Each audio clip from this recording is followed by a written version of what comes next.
兄弟，我没事了，去公司上班。2楼餐厅有早餐。你倒是不拖泥带水啊，每次睡完就走。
这才第1天就闹矛盾了。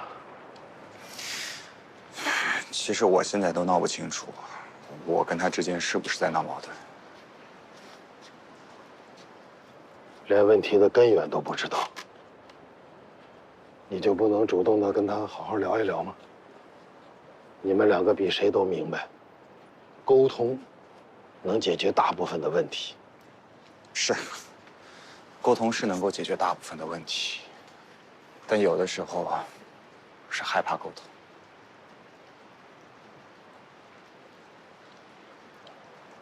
你们2个都太敏感了，太敏感的人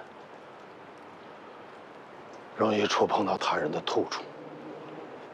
我是真怕你们越相互心疼，越是渐行渐远呐。伯父，您放心，我不会让瞭望走远的。我现在就过去把他找回来。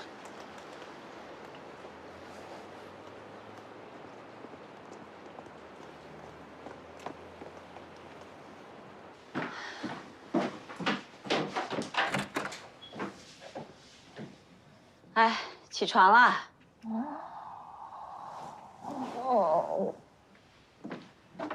赶紧的，起床上班了。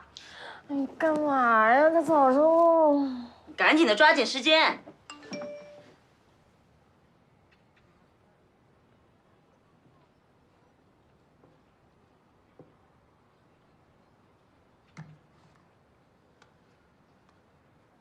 哎呀，你哥的微信找你呢。别吵我，我要睡觉。晶晶，知道瞭望去哪儿了吗？我要上厕所。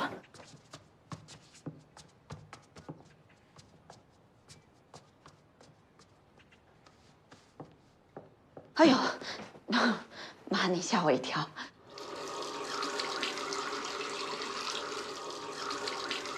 喂，哥。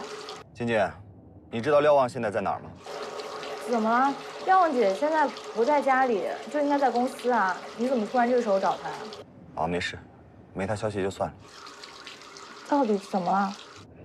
我以后再跟你说吧，我现在正在找她。哎，你先别挂。你刚才给我发那语音，我妈她好像听见了。我不是故意的，昨天晚上睡太晚了，今天早上起来有点懵，稀里糊涂的就让他听见了。那现在除了姑姑以外，奶奶你有没有听见？应该没有。哎，你去找廖浪姐，我妈这边我来糊弄。好，那先这样。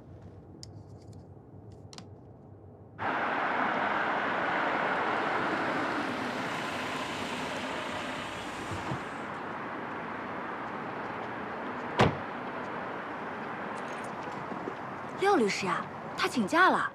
我听说他直接发了一封邮件来公司，没等人事批复，他就不来了。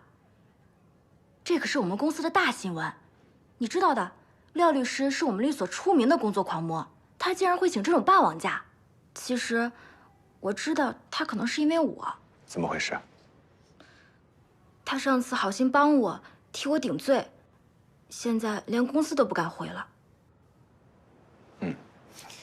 以他的性格，应该不会为了这点事就放弃自己工作的。你现在有办法找到他吗？我给他打过电话了，都没打通。好，那没什么事，我先走了。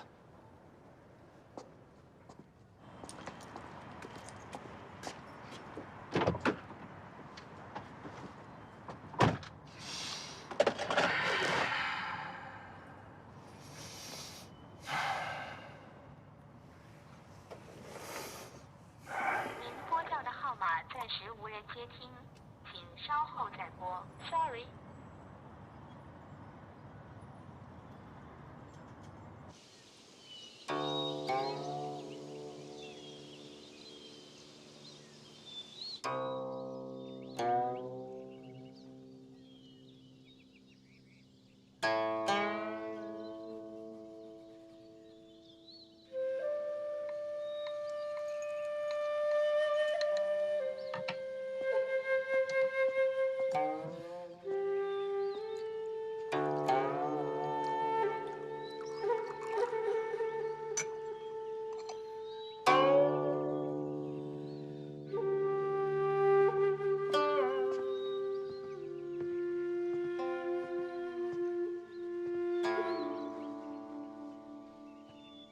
你怎么知道我在这儿？感觉你好可怜啊！这么大个世界，没地方可去了。你说你也是。我还记得之前我们遇到关于案子的问题的时候，不管我怎么求你，哪怕说破了嘴，你都如此的坚持，不肯妥协。但是现在呢？遇到咱俩感情问题的时候，这还不到1天呢，就想着要放弃了。我原来就是想吧，想试一试，看看我们到底能不能谈恋爱。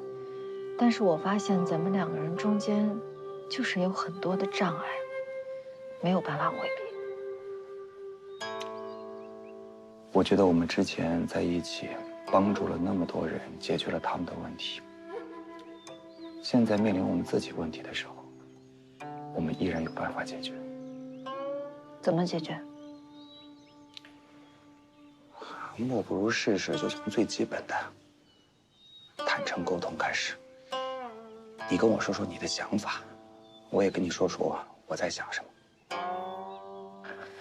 我觉得好好沟通这件事儿，是我跟所有当事人给他们出的主意。但是面临到自己事儿上的时候，我发现说起来容易，他做起来太难了。你先说出来，咱们试试。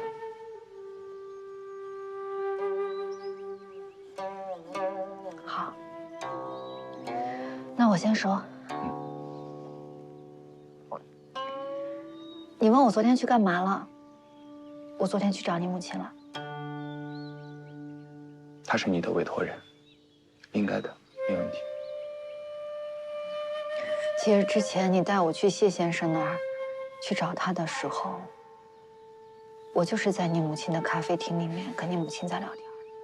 我不知道为什么，我从那之后，我特别想去那个咖啡厅，我特别想跟他聊天。我觉得我已经跟他成为好朋友了。因为他是你的委托人，你用什么样的方式去跟他接触，这是你的自由。还有咱们家里面的日用品，还有很多的食材，都是你母亲帮我们选的。她陪我去购物，帮我选这选那。还有昨天那个红烩牛腩，你说特别好吃，是她教给我的。她说你一定会喜欢，因为当年你父亲就喜欢。但是不知道后来你怎么就回来了，她就没有办法教给我视频做饭了。我现在可以回答你了，为什么我可以做红烩牛腩，却做不了番茄炒蛋？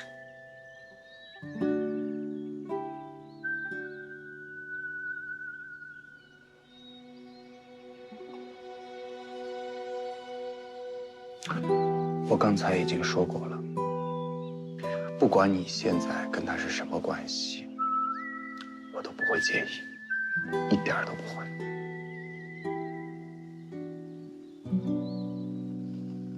好，这个事儿我们聊开了。那我再问你，咱俩的问题，你准备怎么去面对？你准备怎么跟你姑姑和你奶奶说？如果他们坚决反对我们在一起，一定要让你跟我分手，你该怎么去选择？还有，我如果一直帮你母亲去打官司、去争房子，你该怎么做呢？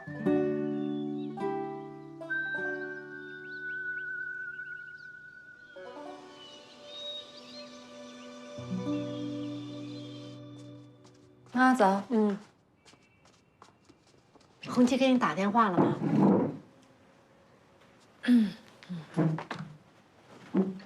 哎，看来阳光也没全住啊。志玲啊，要不然你就多休息一天吧，别硬撑着上班了。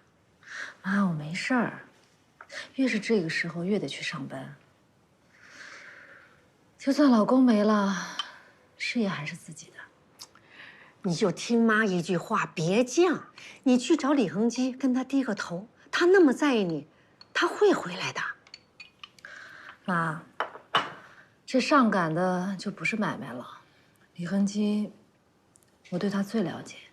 如果这个事情不是他自己想清楚，是我求他回来的，他的心里永远有那个结。一旦今后有什么事情发生啊，这件事情依然是个导火索。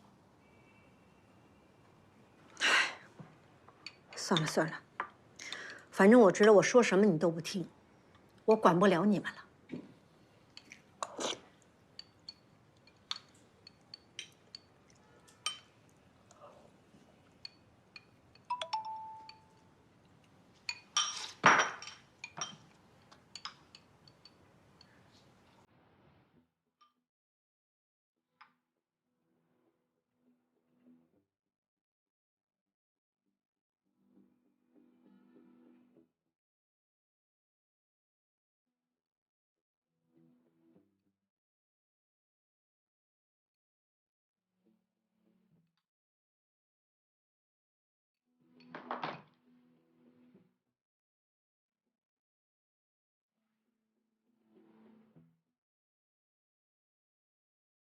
是李恒基给你发来的。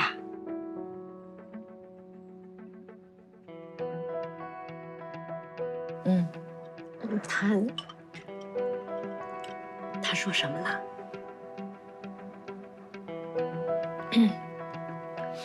妈，您自己听。哦。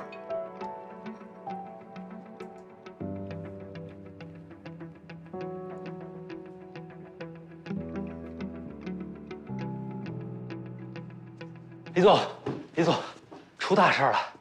天豪苑的房子被何秀春给卖出去了。他怎么可能卖我的房子？哎呦，您那房子的手续全在您那柜子里，拿出去，编了个故事，买家就相信了。什么故事？他说他是您包养的情人，还说给您生了个孩子，您就买了一栋房子给他。他说别人就信了。您想啊，那买家一到房子里去看，安安是咱们这个楼盘的形象代言人，然后屋子里到处都是您跟他母女的合影，那我看着都像一家三口。再说了，那房子卖的那么便宜，多好的房子啊！人家当天还怕他变卦呢，立刻给了他一大笔定金。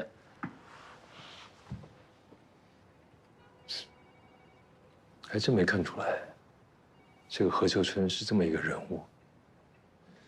报警了没有？李总，我也犹豫呢。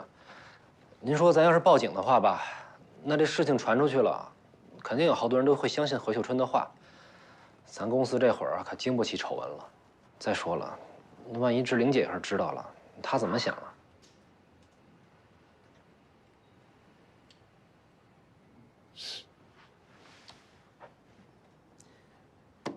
那照这么看起来，是不是只能破财消灾啊？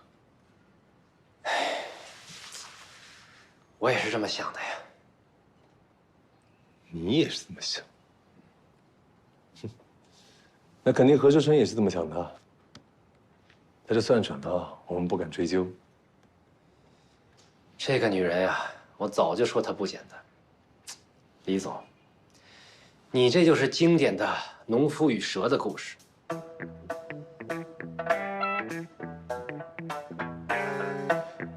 那依你看，我是农夫还是蛇呢？那你肯定。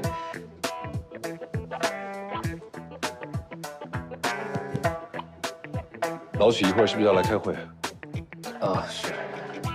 那这件事儿，等他跟老许开完会再说。天浩院的事情可以放着，跟老许开会是大事。哎，那我去准备会议室。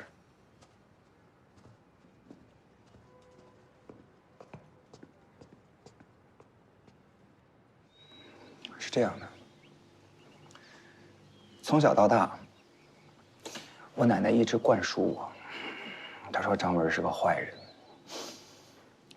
她在我很小的时候就抛弃了我，是她先不要我的，最后她跟别的男人跑了。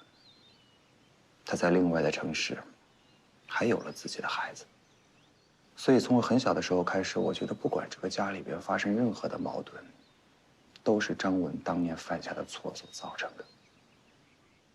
我开始习惯性的把所有的错误都归结到他身上。从小，我就开始习惯性的去恨他。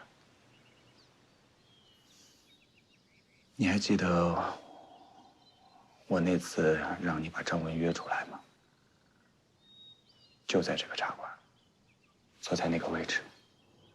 那天你来了？我真的来了。我就在旁边，但是我真的是犹豫了很久，我觉得我没有勇气在当时站出来，所以对不起。其实你也不用跟我道歉。我当时啊，我真的没有办法去理解，但现在我懂了，我也真的很理解你在旁边坐着的那种痛苦。那一天你们的谈话我基本上都听到了，让我获得了一个新的信息。我怀疑张文在生了我之后，可能患上了严重的产后忧郁症。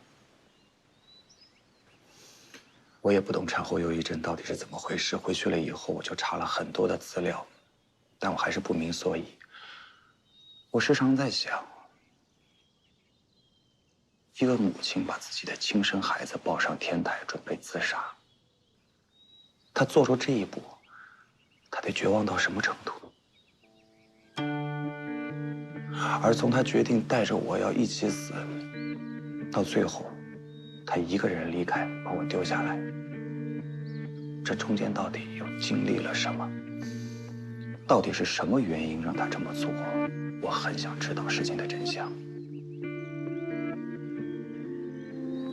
我知道这些问题你没有办法自己去问你的母亲。如果你真的那么想知道，我可以帮你去问她。不用。事情过去那么久了，真相真的那么重要吗？我之前一直想的都是，等我长大了，通过我自己的能力啊，我就有办法去接近事情的真相，解开事情的真相。但是后来你出现了，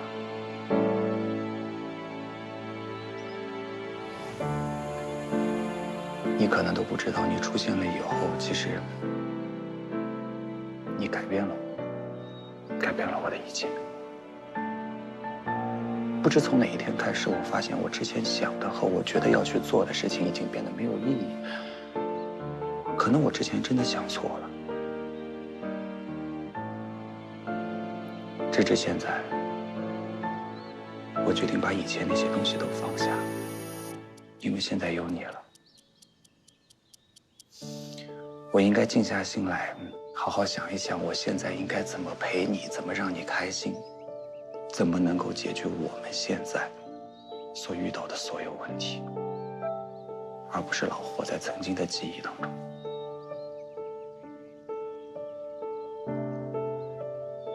你可不可以答应我，从今以后，有什么我们都一起面对，不要再一个人孤零零地坐在这里了，感觉好像全世界都不要你了，感觉我好对不起你，是不是？有什么事我们回家说，好不好？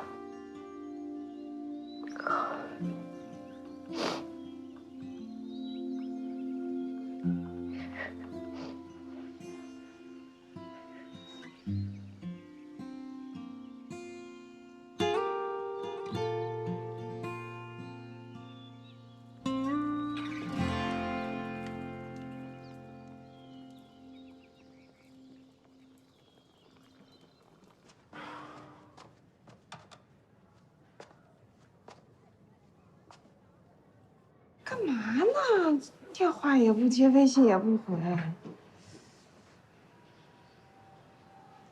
不会出什么事儿了吧？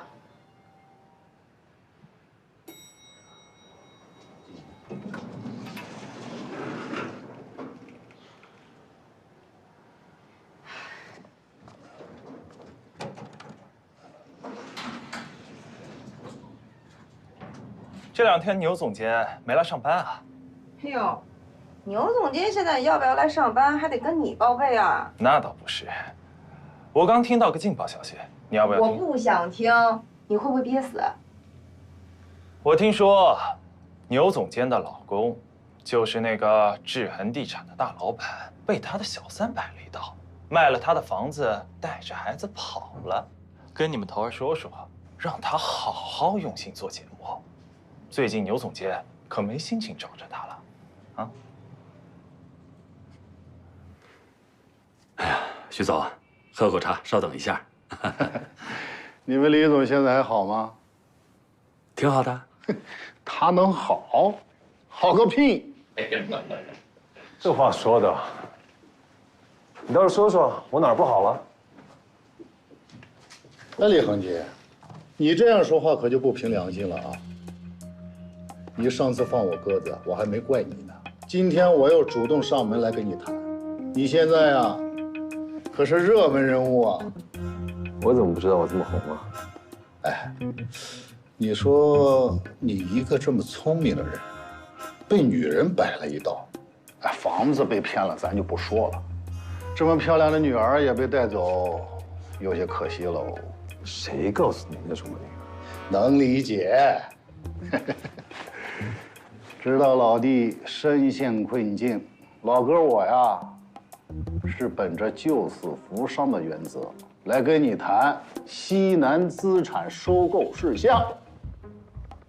而且啊，我帮你的事儿啊，我都不敢让我老婆知道，更不能让志玲知道。现在呀，志玲是恨透你喽。你到底是来谈收购的，还是来落井下石的？我看他就是来落井下石的。哟，看热闹不嫌事儿大呀，徐总。你怎么也来了？我不应该来吗？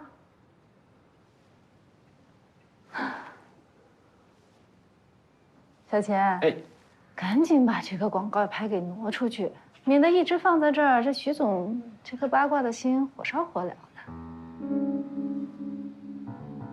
好嘞。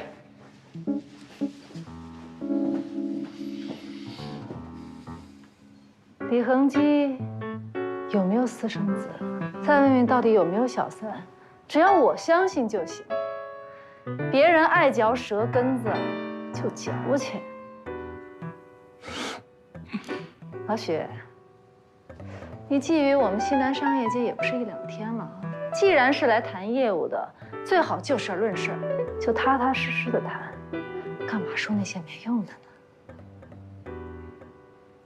老公，咱们西南资产的质地还是很好的，还不到贱卖的时候。还有啊，何秀春的事儿我都报警了，不管以后我们遇到什么样的流言还有猜测，我永远都和你在一起。嗯。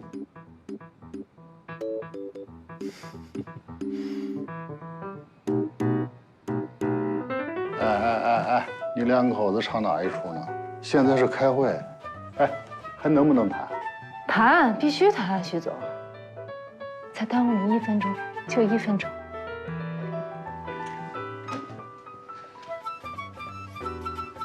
老公，下班之后早点回家，一会儿啊，我回去给你煲点汤。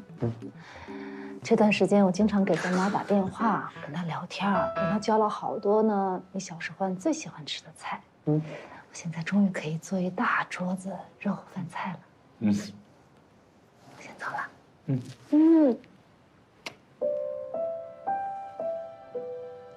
在家等你。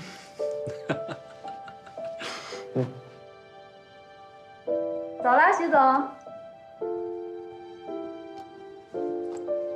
志玲，我希望你知道，整件事情我最生气的部分，是你竟然认为我会因为这件事情而嫌弃你、放弃你。但是我想明白了，只要你答应我，老了的时候，你每天能牵着我出去散步，去看夕阳。有没有孩子不重要。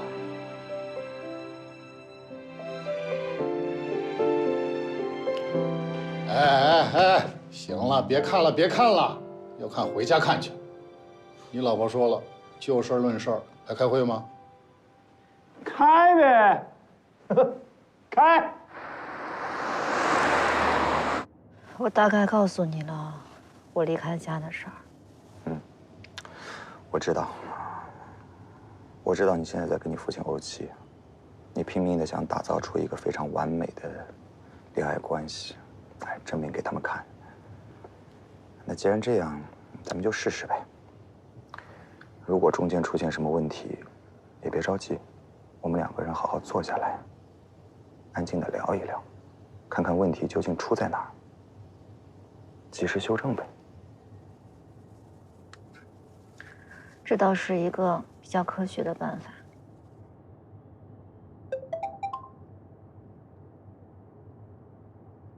廖望姐，你到底去哪儿了？我哥找到你没有？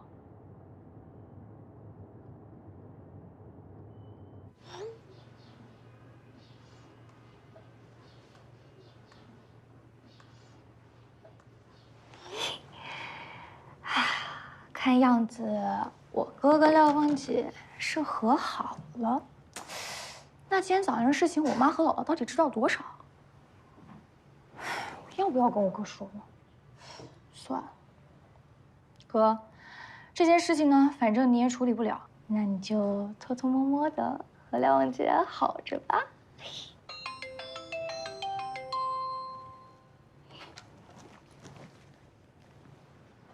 哎，赵大爷，小苏啊，我问你啊，上次你跟我说的感光度啊，我这个按钮总是找不到，你再给我说一下好吧？昨天我都教了您3次了，这个开关您还是不会用是吗？那您先稍等一会儿啊，我一会儿跟您视频。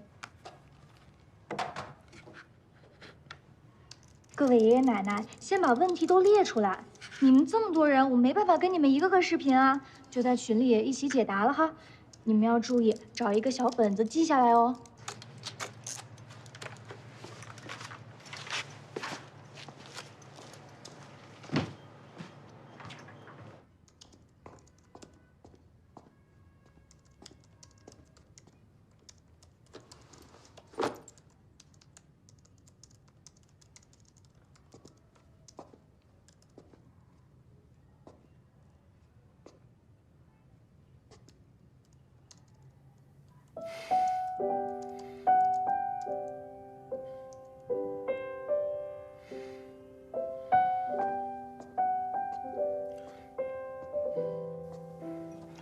收拾一下，准备出门。去哪儿啊？我看外面天气不错，我想去湖边拍一组日落。啊？我这还有点事儿啊，你稍等我一会儿。你能有什么事儿？我的事儿可都是大事儿。咱们上次在湖边认识那些爷爷奶奶，他们都加了我的微信。回来之后呢，我们就建了个群，他们每天在群里问我摄影技巧。后来呢，他们又拉了一些爷爷奶奶进来，现在我们这个群里都有100多人了。你还教人摄影？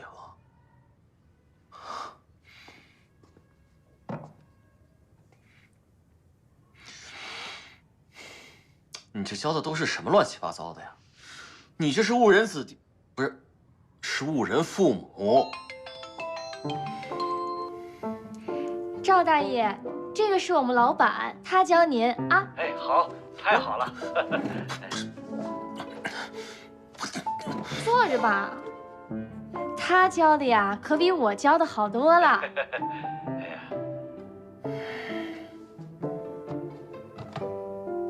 小罗呀，见到你我可开心了。啊，赵大爷，我跟你说啊，前几天我拍了几张好照片，正想找人看看呢。你等着啊，我去拿。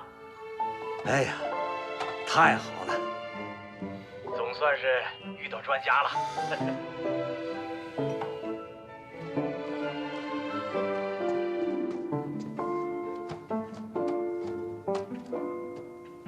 来看，这张，啊，还有这张。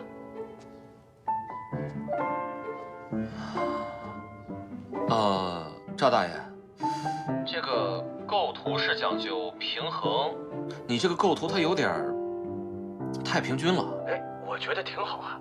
不是，我不是说您这个不好啊，就是这图片还是有亮点的，只是说，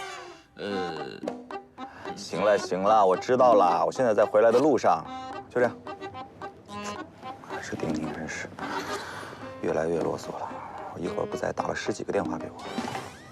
因为我耽误你的工作了。没有，啊，我正要跟你说个事儿。什么事儿？龙海小区的案子。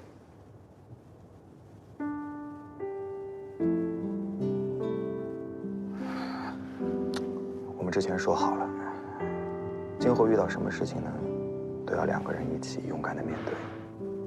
所以我想问问你，龙海小区这个案子，要不要跟我一块儿做？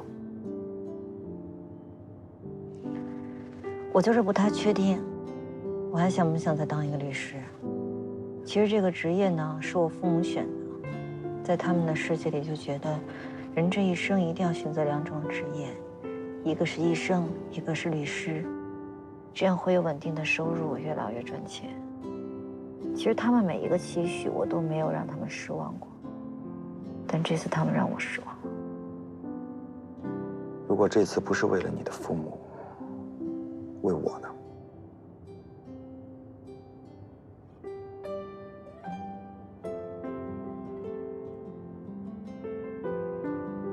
我跟你去，你要决定面对你妈妈，我也要面对我妈妈。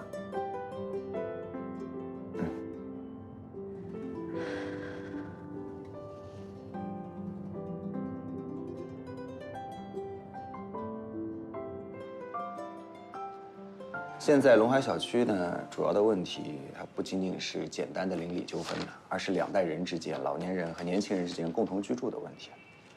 好像不仅仅是停车的问题，还有安装电梯的问题，是吗？你看这上面写着2年前，给老旧城区想要改造一下环境，说要装电梯，就一直没装成。是老人家不同意。主要是1层的业主。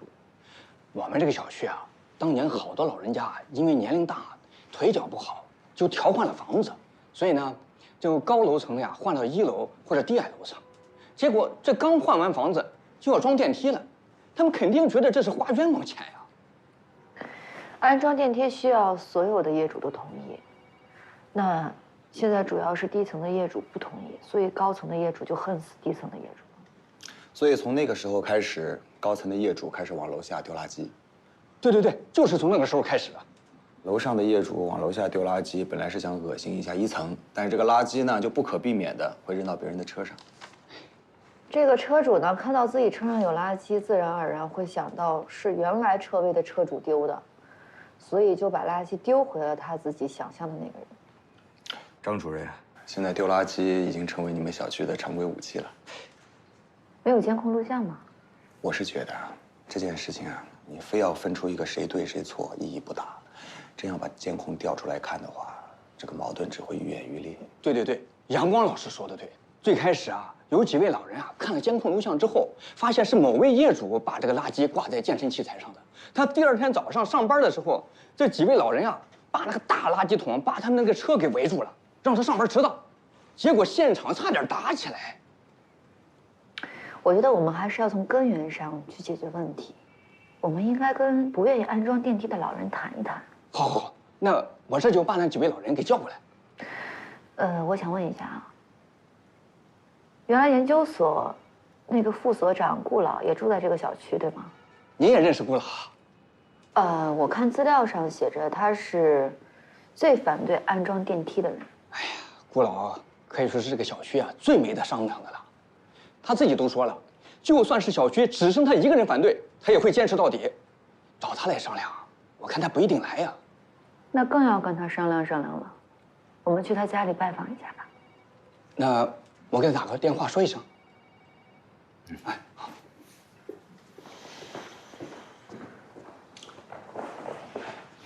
你要有什么新的想法，你要及时告诉我啊！我怕我反应慢，到时候跟不上你节奏。想多了。小罗呀，那咱说好了啊，约定了，一会儿见。那好，我让苏晶晶准备一下。好，回见。苏晶晶，给我死出来！老板，摄影课上完了？现在怎么办？什么怎么办呀？这帮老头老太太哭着喊着要跟我一起去湖边拍照，那你不答应不就完事儿了？人家这么一大把岁数求着我，我怎么拒绝人家呀？你快想想怎么办啊！加上咱们俩呢，一共15个人，我叫了一辆依维柯，马上就到楼下。刚才赵大爷给我打了2000块钱，说是这次出去拍照的活动经费，回来之后多退少补。不是，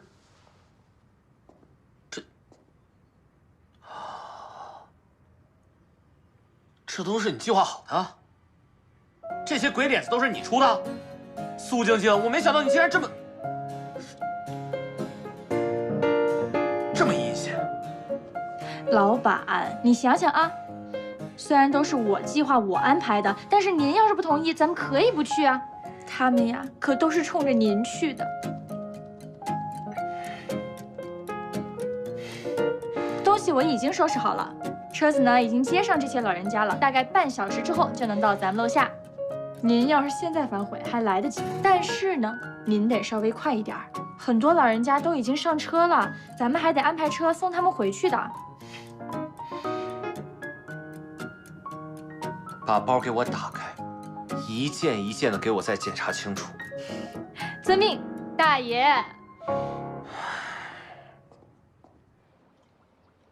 郭老，我是听说，这么久以来，您一直是坚持自己来照顾顾大娘，为什么不请自己的子女，或者到外面请个护工回家来照顾呢？我们就一个儿子，在国外留学，他妈妈病倒的时候，儿子的事业刚刚安顿下来，为了不影响他，所以呢，我就从研究所里退了，我亲自照顾。护工呢也请了几个，都帮不上什么忙，还不够添乱的呢。我现在身体还好，就自己照顾着呗。我听说你们原先住的是5楼是吧？哦，是这样的，3年前儿子从国外回来，和1楼的邻居好说歹说换了一套房，花了不少钱，为的呢就是让他妈妈下楼图个方便。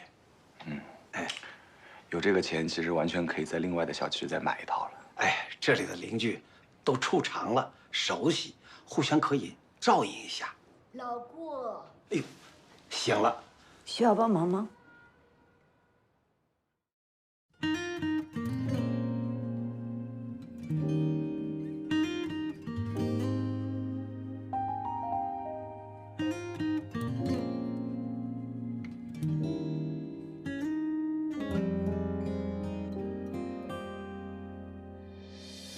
开始时你什么都对我讲，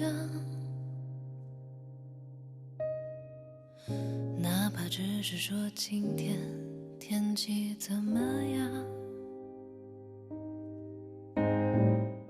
你点了那家外卖，喝了那家汤，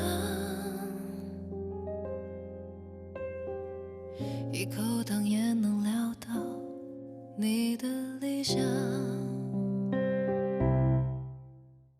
陪我去出现的餐厅走一趟，经过青年路口，闻见玫瑰花香，用力抱紧对方，好像开始一样，唠到白发苍苍，还一起晒太阳。时光把当初的承诺熬成了谎，你像消失在我的生活中一样，连好好说句话都不想，没了分享，只剩猜想，一秒钟都漫长。谢谢你一直在我身旁，余生是你，你是希望，是暗夜里的光。余生是你，你是希望，是暗夜里的光。